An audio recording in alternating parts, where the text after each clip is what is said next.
मेरे बच्चों, आज जो है हम एक नई वीडियो बनाने का प्रयास कर रहे हैं। डाल्टन का परमाणुवाद, डाल्टन एटॉमिक थ्योरी। जो डाल्टन ने जो अपने थ्योरी दी परमाणु के बारे में, इस थ्योरी के बारे में हम आज विचार करेंगे। तो यदि हमें देखें कि बहुत समय पहले ही हम जो हमारी भारतीय दर्शन में लगभग 300 ईसा पूर्व में महर्षि कणाद, कोई एक वैज्ञानिक ऋषि थे महर्षि कणाद, तो इन्होंने भी जो है ये बताया था कि जो द्रव्य है वो छोटे छोटे कणों से बना है। भले उन्होंने उनको परमाणु नहीं कहा था, लेकिन उन्होंने कहा कि कोई भी द्रव्य है और वो द्रव्य जो है छोटे छोटे क्या है, कणों से जो है बना हुआ है। तो ये बात जो है बाद में जो है, ये तो बहुत भारतीय दर्शन की बात है, लेकिन 1808 में जो है 1808 में जॉन डाल्टन, जिसको हम कहते हैं डाल्टन नामक वैज्ञानिक ने अपनी परमाणु के बारे में, परमाणु क्या चीज है, परमाणु के बारे में एक सिद्धांत दिया जिसको हम क्या कहते हैं, डाल्टन का परमाणुवाद। तो डाल्टन का जो परमाणुवाद है वह क्या कहता है, उसके कुछ बिंदु हैं। उन बिंदुओं को हम इस प्रकार से समझने का प्रयास करेंगे। नंबर 1, उन्होंने कहा कि जो द्रव्य है वह छोटे छोटे कणों से बना है। पहले क्या कहा, जो द्रव्य है, द्रव्य छोटे छोटे कणों से बना है, जिन्हें हम क्या कहते हैं, परमाणु कहते हैं, जिन्हें हम परमाणु कहते हैं। पहला पॉइंट है उनका, द्रव्य, जो द्रव्य है जिसकी बात हम कह रहे थे, हम पहले मैं आपको क्लियर किया था कि एक चीज होती है द्रव्य और एक होता है द्रव। जो द्रव है ये तो एक परावस्था है, जैसे ठोस द्रव गैस है, तो द्रव परावस्था है, लेकिन हम द्रव्य की बात कर रहे हैं। इसमें कंफ्यूज नहीं होना है कि द्रव्य और द्रव एक ही चीज है, द्रव्य अलग चीज है। मैटर, जिसको हमने कहा था कि द्रव्य छोटे छोटे कणों से बना है, जिसे हम क्या कहते हैं, परमाणु कहते हैं। दूसरा पॉइंट इन्होंने कहा कि जो परमाणु है, हमारा जो परमाणु है वो अविभाज्य है। अविभाज्य, माने नहीं विभाज्य, माने इसको नहीं बांट सकते हैं। परमाणु क्या है, अविभाज्य है, माने हम इसको छोटे छोटे टुकड़ों में या इसको बांट नहीं सकते हैं।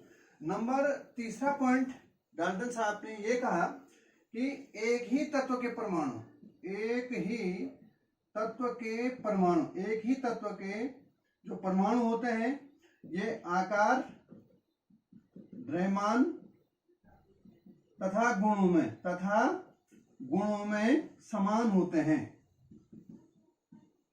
उन्होंने कहा, तीसरा जो पॉइंट कहा वो महत्वपूर्ण पॉइंट है। उन्होंने कहा एक ही तत्व के परमाणु आकार, द्रव्यमान, आकार में, द्रव्यमान में, द्रव्यमान से मतलब यहाँ भार से मतलब है, तथा गुणों में, गुण भी क्या होंगे, समान होते हैं।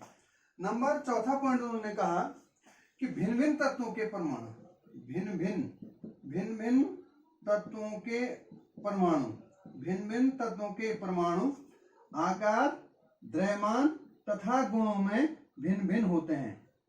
ये बात उन्होंने कही। यहाँ पे दो चीजें नोट करने की हैं। एक ही तत्व के परमाणु आकार, द्रव्यमान तथा गुणों में समान होते हैं, जबकि भिन्न भिन्न तत्वों के परमाणु, जो भिन्न भिन्न तत्व हैं, सपोज कर एक कॉपर है, एक आयरन है, तो अलग अलग परमाणु हो गए।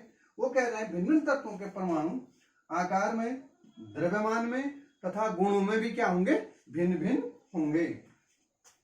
नंबर 5 उन्होंने कहा कि जो परमाणु होते हैं, परमाणु आपस में, जो आपस में क्रिया करके यौगिक परमाणु बनाते हैं। इन्होंने एक नई चीज बताई, यौगिक परमाणु। माने इन्होंने कहा कि जो परमाणु आपस में संयोग करते हैं, जब संयोग करके परमाणु आपस में संयोग करके क्या बनाते हैं, यौगिक परमाणु बनाते हैं। परमाणु आपस में संयोग करके, जब परमाणु आपस में क्या होते हैं, जुड़ते हैं, तो तब वो क्या बनाते हैं, यौगिक परमाणु का और निर्माण करते हैं। और यहां पर उन्होंने कहा कि जो यौगिक परमाणु भी आपस में एक पूर्णांकीय अनुपात में, माना जो लघु पूर्णांकीय अनुपात, ये भी कहा लघु पूर्णांकीय अनुपात में संयोग करते हैं। माने जो परमाणु हैं वो आपस में संयोग करके यौगिक परमाणु तो बनाते ही हैं, लेकिन जो ये संयोग होता है लघु पूर्णांक अनुपातों में, माने छोटे छोटे जो पूर्णांक अनुपात है उसमें ही वो क्या करते हैं, संयोग करते हैं।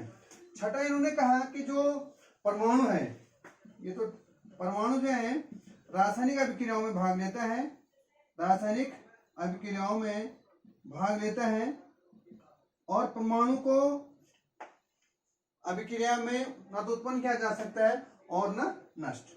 परमाणु रासायनिक क्रियाओं में क्या करता है, भाग लेता है और परमाणु को न तो उत्पन्न कर सकता और ना ही नष्ट कर सकते हैं।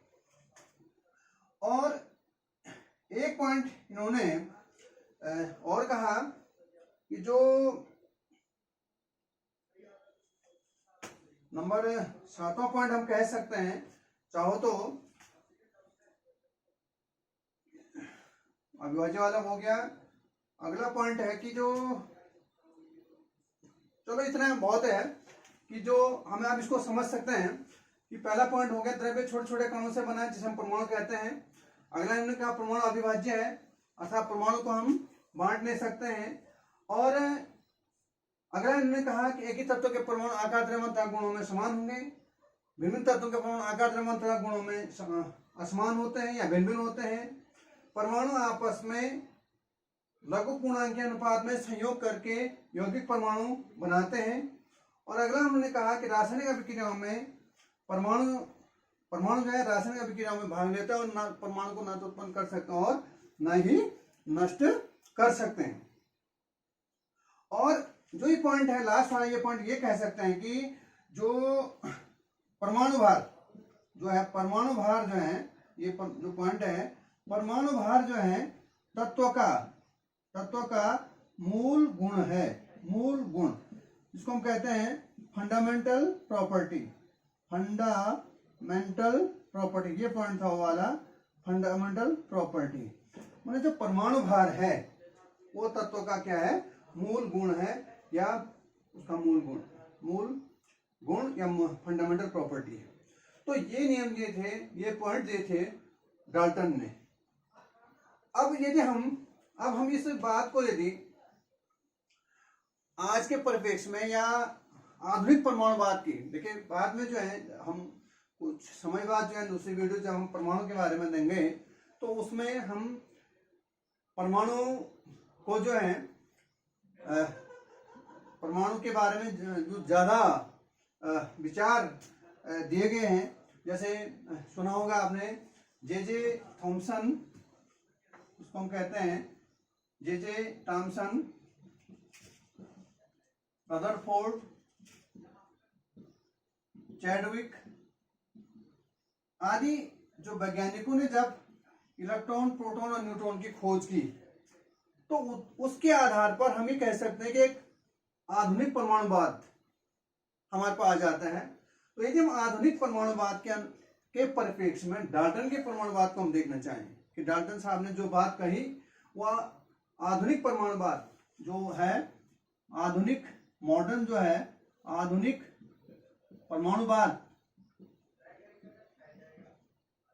परमाणुवाद से किस प्रकार से भिन्न है या समान है।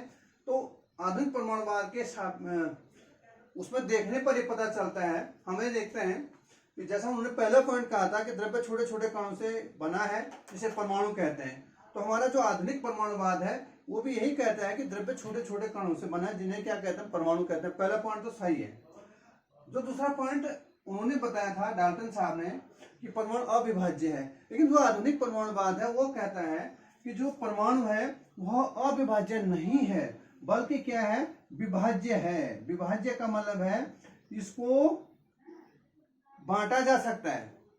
क्या किया जा सकता है, बांटा जा सकता है, तोड़ा जा सकता है, कहने का मतलब इसको हम बांट सकते हैं। अविभाज्य, विभाज्य माने ये बांट, यहाँ पे कह रहा है परमाणु को हम बांट नहीं सकते हैं, ये मतलब है।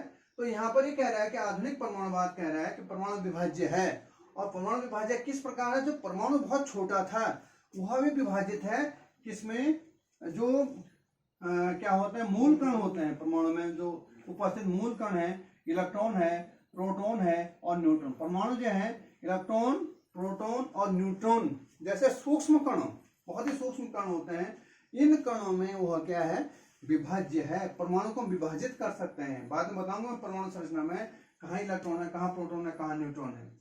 अगला उन्होंने कहा, डाल्टन ने कहा था कि एक ही तत्व के परमाणु आकार, द्रव्यमान तथा गुणों में समान होते हैं। तो आधुनिक परमाणुवाद कहता है कि यह आवश्यक नहीं है कि एक ही तत्व के परमाणु आकार, द्रव्यमान तथा गुणों में समान होंगे, यह आवश्यक नहीं है। तो क्या है, वो कहते हैं कि एक ही तत्व के परमाणु जो है द्रव्यमान और गुणों में भिन्न हो सकते हैं। जैसे उन्होंने यहाँ पर एक बात बताई कि एक ही तत्व के वे परमाणु जो द्रव्यमान में समान, एक ही तत्व के परमाणु को क्या होना चाहिए था, द्रव्यमान समान होने चाहिए थे। लेकिन यहाँ पे ऐसे भी उदाहरण मिले हैं कि एक ही तत्व के परमाणु द्रव्यमान में अलग अलग होते हैं। जैसे हम इस बात करते हैं, यहाँ पे हमारे पास एक उदाहरण है, जैसे मैं लेता हूं 1H1, 1H2, 1H3, ये है हाइड्रोजन के तीन, एक नया टर्म बता रहा हूं मैं आपको, समस्थानिक, समस्थानिक, जिसको हम कहते हैं आइसोटोप, जिसको हम बोलते हैं आइसोटोप या समस्थानिक, क्या चीज है। अब हम इसकी बात कर रहे हैं, हम डाल्टन के यहाँ पर आधुनिक परमाणुवाद डाल्टन की इस बात को नकार रहा है। वो कहते हैं कि एक ही तत्व के परमाणु भिन्न भिन्न द्रव्यमान के हो सकते हैं। जैसे यहाँ पर आप देख रहे होंगे, ये हाइड्रोजन है, ये परमाणु क्रमांक, ये परमाणु क्रमांक होता है आगे वाला, ये ऊपर, या कभी कभी इसको ऐसा भी, सपोज इन जनरल जो है एक्स कोई परमाणु है, ए और बी ऐसा भी लिखा रहता है, जहाँ पर नीचे वाले इसका परमाणु क्रमांक होता है, ये बाद में बताऊं परमाणु क्रमांक क्या चीज है। ऊपर वाला जो बी है, ये इसका परमाणु भार होता है या परमाणु द्रव्यमान होता है। या इसको कभी कभी ऐसा भी लिखा जा सकता है, एक्स, ये ए होता है इधर और बी उधर होता है। तो जो नीचे होता है ये इसका परमाणु क्रमांक है या एटॉमिक नंबर इसको हम कहते हैं, और ये ऊपर वाला क्या होता है, परमाणु भार या एटॉमिक मास में हम इसको कह देते हैं, या परमाणु द्रव्यमान भी इसको कह देते हैं। तो ये कह रहा है कि यहाँ पर एक ही तत्व हाइड्रोजन है, तो हाइड्रोजन के परमाणु द्रव्यमान भी क्या होने चाहिए थे, सबके समान होने चाहिए थे। लेकिन यहाँ पे देखा गया है कि इस हाइड्रोजन का परमाणु द्रव्यमान 1 है, इस हाइड्रोजन का परमाणु द्रव्यमान 2 है, इस हाइड्रोजन का परमाणु द्रव्यमान क्या है, 3 है। तो द्रव्यमानों में क्या आ गई, भिन्नता आ गई। तो ऐसो एक ही तत्व, ये एक ही तत्व है, ये हाइड्रोजन है, हाइड्रोजन हाइड्रोजन, एक ही तत्व के वे परमाणु जिनके परमाणु क्रमांक तो समान होते हैं, लेकिन जिनके परमाणु द्रव्यमान या परमाणु भार क्या होते हैं, अलग अलग होते हैं, समस्थानिक या आइसोटोप कहलाते हैं। क्या बताया मैंने, ये परिभाषा हो जाएगी कि यहाँ पर शर्त एक ही है, एक ही तत्व, एक ही तत्व के, एक ही तत्व के वे परमाणु, एक ही तत्व होना चाहिए, एक ही तत्व के वे परमाणु जिनका क्या होना चाहिए, परमाणु क्रमांक, जिनका परमाणु क्रमांक समान, परमाणु क्रमांक क्या है, समान है, लेकिन परमाणु भार या जिसको हम कहते हैं परमाणु द्रव्यमान, परमाणु भार या परमाणु द्रव्यमान, परमाणु भार या जिसको हम कहते हैं परमाणु द्रव्यमान क्या होते हैं, अलग अलग होते हैं। परमाणु क्रमांक समान, लेकिन परमाणु द्रव्यमान क्या होता है, अलग अलग होते हैं, अलग अलग होते हैं। क्या कहलाते हैं, समस्थानिक कहलाते हैं, समस्थानिक, या जिसको हम कहते हैं आइसोटोप, इंग्लिश में कहते हैं आइसोटोप कहलाते हैं। तो हाइड्रोजन के यहाँ पे 3 समस्थानिक हैं, बहुत छोटी छोटी चीजें हैं, लेकिन एग्जामिनेशन में या कंपटीशन में आते हैं। जैसे यहाँ पे हाइड्रोजन के 3 समस्थानिक हुए, 1H1, 1H2, 1H3, जिसको हम कहते हैं प्रोटियम। 1H1 को कहते हैं प्रोटियम, 1H2 को हम कहते हैं ड्यूटेरियम, और 1H3 को हम कहते हैं ट्राइटियम। क्या कहते हैं, टाइटेनियम या ट्राइटियम, ये इसके नाम होंगे। तो प्रोटियम, ड्यूटेरियम और ट्राइटियम या ट्राइटियम ही इसको हम कहते हैं, ये नाम होंगे इसके, इन समस्थानिकों के। तो ये बात यहाँ पर डाल्टन की जो है क्या होगी, गलत होगी। अब इस पॉइंट को हम देखते हैं आधुनिक परमाणुवाद के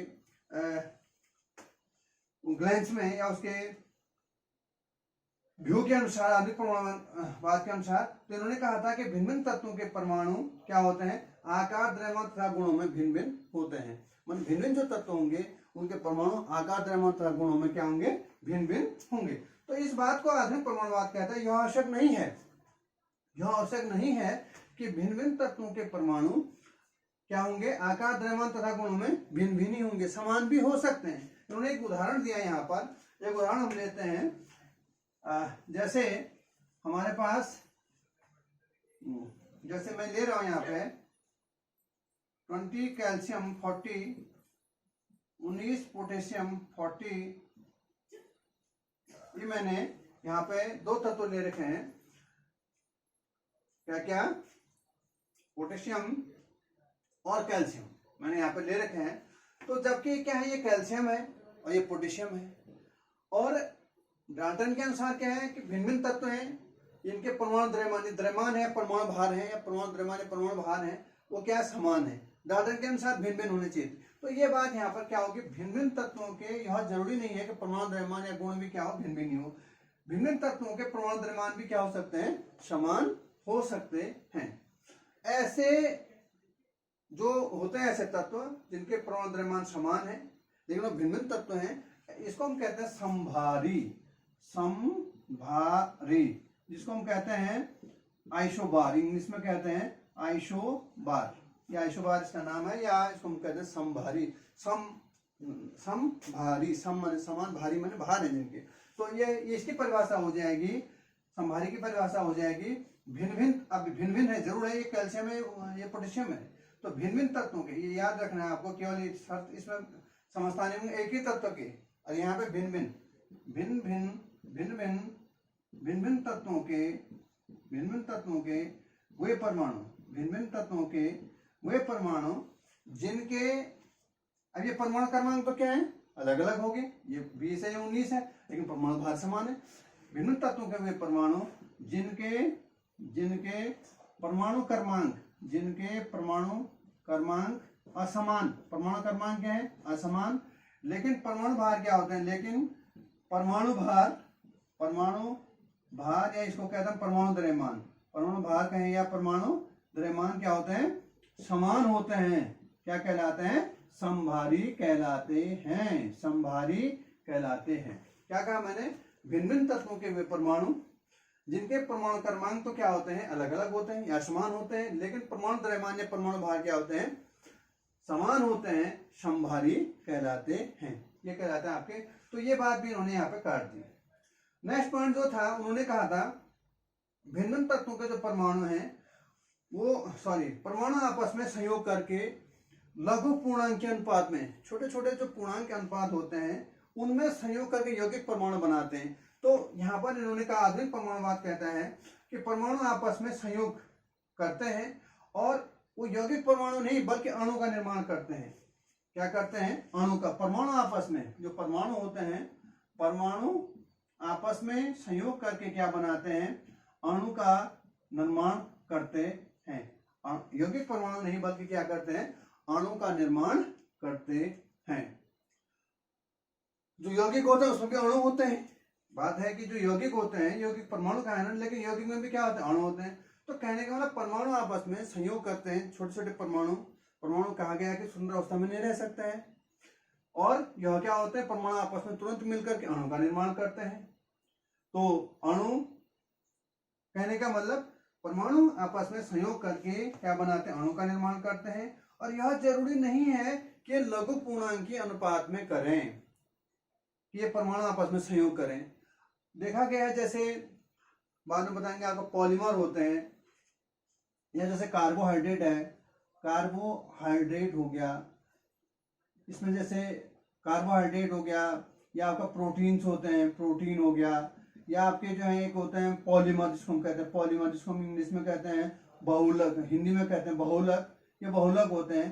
तो ये क्या होते हैं, इनमें क्या होता है, इनमें ये भी एक प्रकार के कार्बनिक यौगिक हैं, और इनमें जो बहुत से परमाणु आपस में इस प्रकार से अभिक्रिया करते, एक बड़े मास या बड़े बहुत बड़े जो हैं, जिसको हम कहते हैं अणुभार वाले यौगिक का निर्माण करते हैं, मॉलिक्यूलर मास जिसका बहुत ज्यादा होता है उसका निर्माण करते हैं। तो यहाँ पे ये लघु पूर्णांक अनुपात नहीं देखा गया है, माने यहाँ पर तो यह अनुपात, ये बात फेल हो जाती है। तो कहने का मतलब है परमाणु आपस में संयोग करके अणु बनाते हैं, और यह जरूरी नहीं कि लघु पूर्णांक अनुपात में वो क्या करें, संयोग करें, क्योंकि यहाँ पर जो बहुलक हो गया या प्रोटीन पे हो गया, कार्बोहाइड्रेट हो गया, इन पर यह बात लागू नहीं होती है। और ये ठीक है, परमाणु रासायनिक अभिक्रिया में भाग लेते हैं, और रासायनिक अभिक्रिया में परमाणु न तो नष्ट होते हैं और नहीं उत्पन्न होते हैं, ये बात सही है। आधुनिक परमाणुवाद के अनुसार भी यही है। और आधुनिक परमाणु, लास्ट जो पॉइंट था कि परमाणु भार जो है तत्व का मूल गुण है, तो आधुनिक जो परमाणुवाद है उसके अनुसार जो है यहाँ पर परमाणु भार नहीं बल्कि परमाणु क्रमांक क्या होता है, परमाणु क्रमांक। परमाणु क्रमांक, परमाणु जो क्रमांक है वह तत्व का क्या है, मूल गुण है, ना कि परमाणु भार। माने जो परमाणु क्रमांक है वह तत्व का क्या है, मूल गुण है। ये परमाणु क्रमांक है, परमाणु भार है, इनकी डेफिनेशन हम आगे आने वाली वीडियोस में हम देते रहेंगे। तो ये था यहाँ पे डाल्टन का क्या, आधुनिक परमाणुवाद। तो टाइम देख लेता हूं मैं।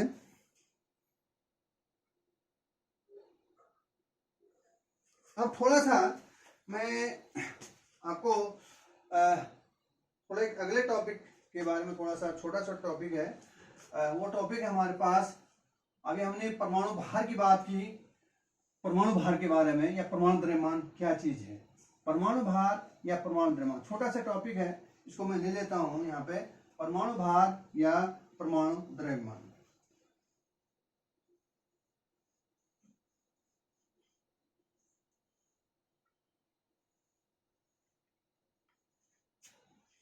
परमाणु भार या परमाणु द्रव्यमान।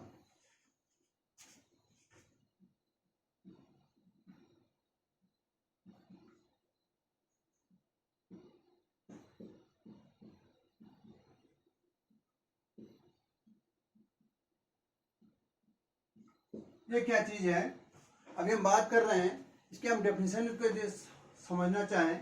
अभी हमने जैसे बात की कि द्रव्य जब छोटे छोटे कणों से बना है, जैसे कोई भी द्रव्य है, ये छोटे छोटे कण हैं इसमें, जिनको हम क्या कह रहे हैं, परमाणु कह रहे हैं। अब ये कोई तत्व है, उसका, ये कोई परमाणु है, उसका परमाणु भार क्या चीज है, परमाणु भार क्या चीज है, अब हम इसको थोड़ा हम देखना चाहेंगे। तो बहुत पहले देखा जाता था कि कोई ना कोई मापक हम लेते हैं, किसी का भार हम, जैसा आपने देखा होगा किलो का बाट होता है, तो हमने कुछ मेजरमेंट के आधार पर ये ले रखा है कि भाई 1 किलो में इतना आता है। तो यहाँ पेरिस में जो बाट एंड नाप का जो कार्यालय है वहाँ पर कुछ रखे गए, उसके अकॉर्डिंग हमने वहाँ पर हमने ले रखा है। अब हम यहाँ पर हम क्या कर रहे हैं, परमाणु द्रव्यमान, क्या परमाणु का द्रव्यमान से कैसे, एक परमाणु इतनी छोटी चीज है, उसका द्रव्यमान कैसे लोग वैज्ञानिक समझाते हैं। तो ये यहाँ पर पहले ही देखा जाता था कि ओल्ड कॉन्सेप्ट के अनुसार कि हाइड्रोजन सबसे हल्का तत्व था, और उसका परमाणु भार जो है 1 या 1.008 ग्राम का हो, इतना माना जाता था। और इसको मापक मान करके अन्य तत्व, माने अन्य, हाइड्रोजन सबसे हल्का तत्व था, और ये देखा जाता है कि हाइड्रोजन का जो परमाणु द्रव्यमान है या परमाणु भार है वह कितना है, 1.008 ग्राम है, और अन्य जो तत्व हैं वह हाइड्रोजन के इस परमाणु द्रव्यमान से कितना गुना भारी है, तो उसको हम कह देते हैं परमाणु भार या परमाणु द्रव्यमान। आज के हिसाब में हमारे पास एक नया कॉन्सेप्ट है, हम लेते हैं C12।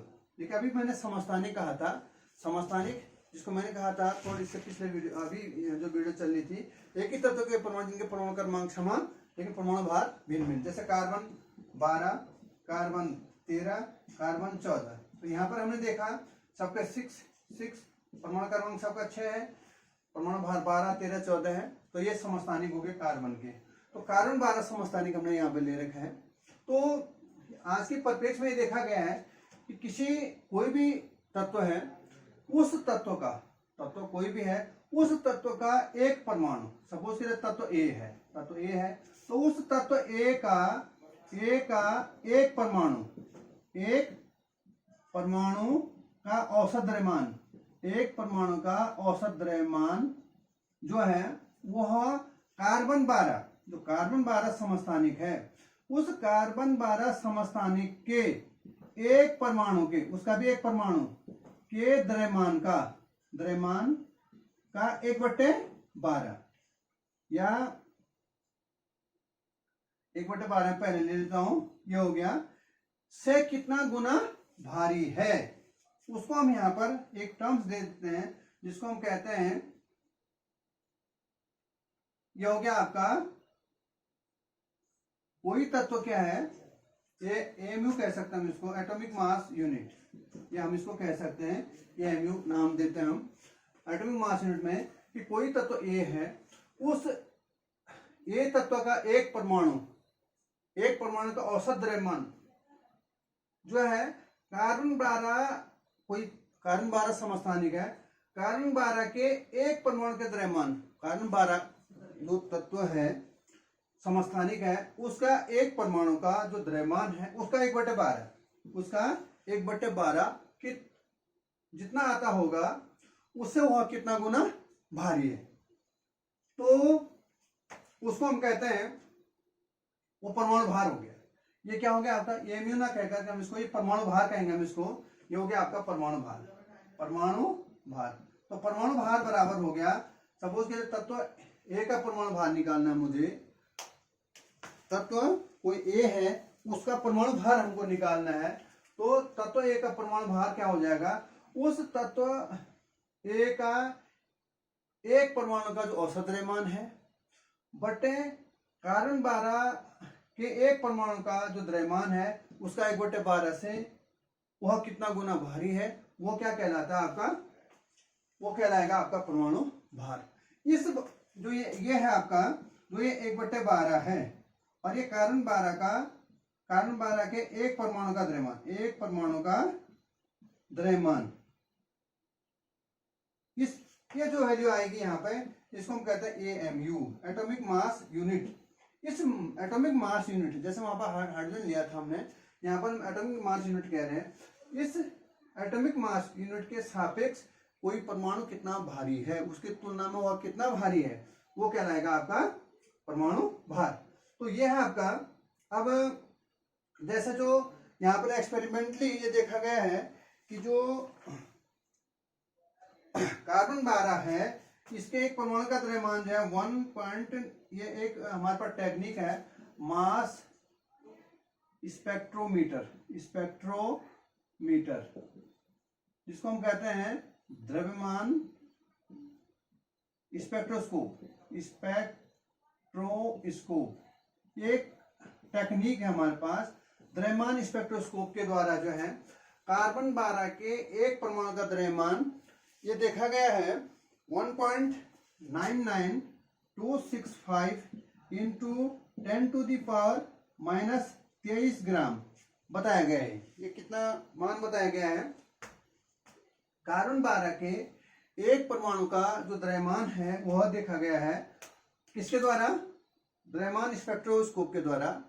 कितना पाया गया, 1.99265 इंटू 10⁻⁻23 ग्राम माना गया है। और इसका 1/12 करते हैं हम, यदि या इसका 1/12 करते हैं, तो जो ये वैल्यू आती है, ये आपकी जो ये वैल्यू आती है, ये आती है 1.16654 इंटू 10⁻⁻24 ग्राम। ये वैल्यू आ गई आपकी कितनी, 1.66054 इंटू 10⁻⁻24 ग्राम, ये आ गया। तो जो इसको हम कहते हैं 1 एमयू, 1 एमयू के बराबर हो गया। 1 एमयू कितने के बराबर हो गया, इतने से, माने ये वैल्यू हो गया आपकी 1 एमयू, माने कार्बन 12 के एक परमाणु का द्रव्यमान का 1/12 इतने आ गए 1.60054 गुणा 10⁻24 ग्राम। ये बहुत कम वैल्यू है, जबकि आप देख रहे होंगे पहले वाले में इतना ये मानक माना गया था 1.008, ये बहुत कम है, -24 ग्राम है। तो इसका मतलब है कि जो आधुनिक जो हम ले रहे हैं क्या, कि जो परमाणु भार है वह माने कार्बन 12 जो समस्थानिक है उसके एक परमाणु का जो द्रव्यमान है उसका भी 1/12 है। से कोई परमाणु जो है इस मान से कोई परमाणु कितना गुना भारी है वह उसका क्या कहलाता है, परमाणु भार कहलाता है। तो AMU बराबर इतना हो गया। अब कोई परमाणु इससे कितना टाइम्स भारी है यह कहलाएगा उसका परमाणु भार या परमाणु द्रव्यमान। अब एक लेते हैं हम, एक होता है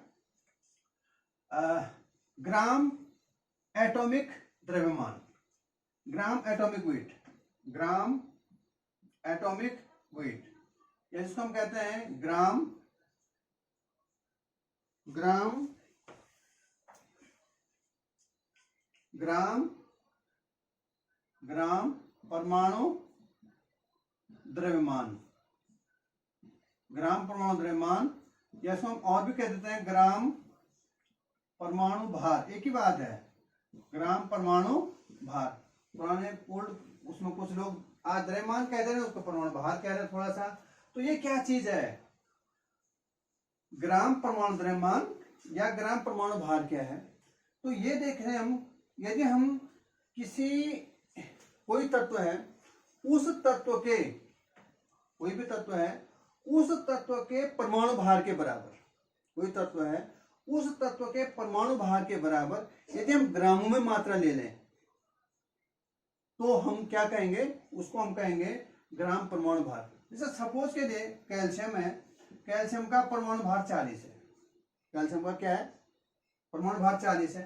तो यदि हम ग्रामों कैल्शियम की कितनी ले लें, 40 ग्राम मात्रा, ग्राम में जितना परमाणु भार है उस परमाणु भार के बराबर यदि ग्राम में मात्रा ले लें तो उसको हम क्या कहेंगे, यदि माने हम ये कहेंगे 40 ग्राम कैल्शियम बराबर हो गया क्या, ये कहलाएगा आपका कैल्शियम का ग्राम परमाणु भार, ग्राम ग्राम एटॉमिक वेट, ये कहलाएगा। तो ग्राम परमाणु भार क्या है, कोई भी तत्व है उसके परमाणु भार के बराबर, उसके परमाणु भार के बराबर यदि हम क्या ले लेते हैं, ग्राम में मात्रा ले लेते हैं तो वो उसका क्या कहलाता है, ग्राम परमाणु। नाम ही लग रहा है, परमाणु भार तो है लेकिन ग्राम लग गया, कहने का मतलब परमाणु भार जितना है उतनी ग्राम में मात्रा ले लेते हैं तो उसका क्या कहलाता है, ग्राम परमाणु भार कहलाता है। तो ये थोड़ा सा छोटे छोटे पॉइंट थे। तो मुझे लग रहा है कि वीडियो शायद संभव तो बड़ी हो रही है, हाँ वीडियो बड़ी हो रही है। तो मैं समझ रहा हूँ कि वीडियो बहुत लंबी हो जाएगी, फिर खोलना मुश्किल हो जाएगा। और तो मैं अभी इस वीडियो को यहीं पे शॉर्ट करके, मुझे विश्वास है कि आपके समझ में कुछ आएगा और आप इसको समझने का प्रयास करेंगे। तो मैं यहीं पे इस वीडियो को समाप्त करता हूँ। Thank you.